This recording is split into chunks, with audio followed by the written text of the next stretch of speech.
Conquista de los metales. En la Edad de Piedra se pusieron los fundamentos de la vida económica. La mayoría de las herramientas y de las ocupaciones cotidianas de la mayor parte de los hombres desde dicha época hasta la Revolución Industrial del siglo XVIII comenzaron a ser conocidas entonces.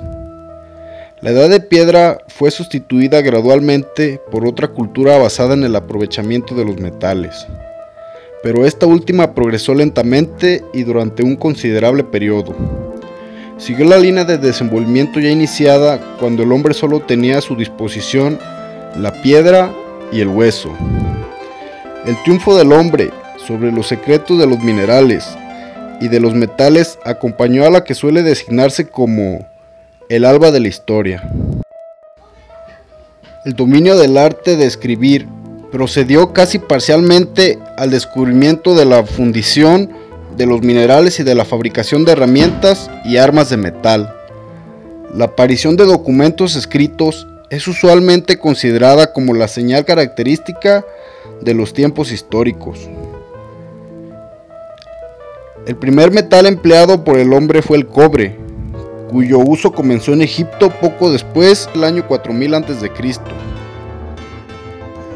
Su empleo pudo extenderse desde aquí al resto del Próximo Oriente.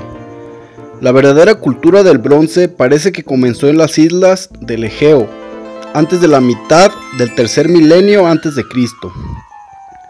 Puede que tuviera su origen allí, donde se encontraron minerales constituidos por una mezcla natural de cobre y zinc.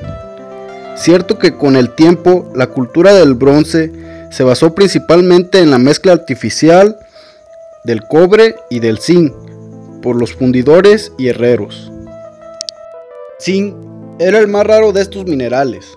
En la antigüedad se sacaba principalmente de Persia, Bohemia, España y Britania. El uso del hierro parece que fue iniciado por los hititas de Anatolia en el siglo XIV a.C. De aquí se extendió a otros países del Próximo Oriente. En Europa occidental, el hierro comenzó a ser usado por los pueblos que habitaban el sur de Austria, en las proximidades del actual Salzburgo. A esta cultura se le denomina de Hallstatt, porque los instrumentos y armas de hierro correspondientes a la misma fueron descubiertos en el cementerio de dicha localidad. Se extiende aproximadamente desde el siglo XII hasta el siglo VI a.C. La segunda edad del hierro del norte de Europa se denomina del Atene, porque las herramientas correspondientes fueron halladas principalmente en la aldea de Suiza de este nombre. Duró aproximadamente desde el año 500 a.C. hasta la era cristiana. La edad del cobre, la del bronce y la primitiva del hierro comprenden lo que convencionalmente se denomina historia antigua. La cultura material de este importante periodo de la historia de la humanidad será resumida en secciones posteriores de esta obra. Pero acaso convenga decir ahora algunas palabras acerca de la contribución de la cultura del hierro a la civilización material de los pueblos del norte de los Alpes, porque ello arrojará alguna luz sobre la vida económica de las naciones que modificaron y sustituyeron por otra la cultura de Roma en esta área. Lo que la civilización actual debe a la primera edad del hierro, Hallstatt, es la introducción del hierro en grandes cantidades, o como es corriente decir, en cantidades comerciales. Como el hombre moderno depende de gran medida del hierro, poco más hay que decir acerca de la importancia del cambio que hizo de un elemento raro y costoso una materia de uso diario.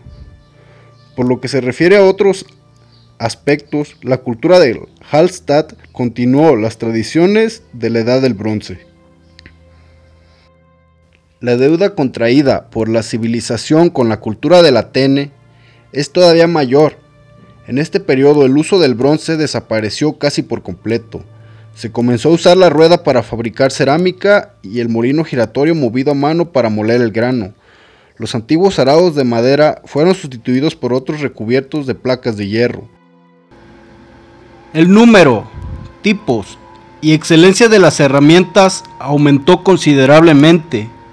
Florecieron los establecimientos humanos y en ellos progresó extraordinariamente la industria. El comercio y el tráfico alcanzaron nuevas alturas en la Europa occidental.